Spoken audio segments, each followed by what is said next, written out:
siswa. Kita yang pertama kita akan belajar menggunakan busur. Nanti ibu akan mencontohkan lewat busur online. Sedangkan kalian pakai busur kalian masing-masing. Ada dua gambar apa ini? Sudut. Kalau bangun datangnya apa namanya? Ada dua segitiga, sama-sama segitiga nih. Kira-kira sudutnya lebih besar yang mana? Ini kanan, ini kiri. Lebih besar yang mana? Kanan. Siapa yang mau kasih tahu pendapatnya kenapa kanan itu lebih besar? Oke, Arjun. Oke. 45.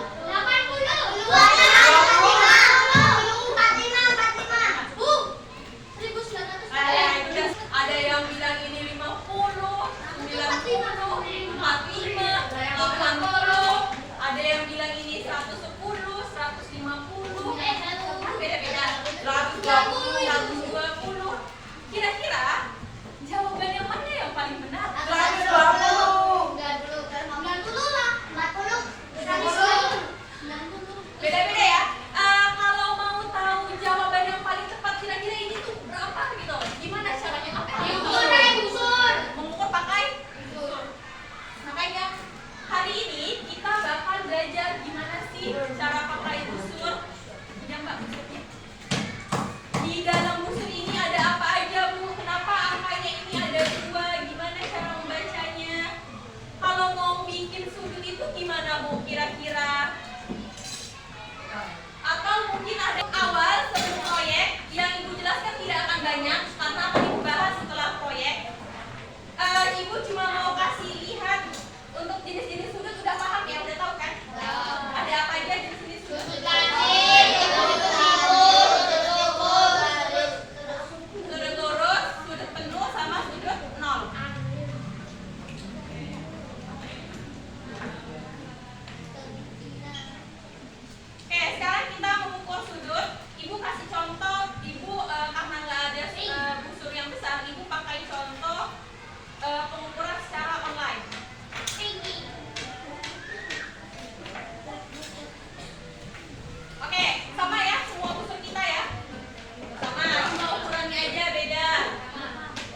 Ayan.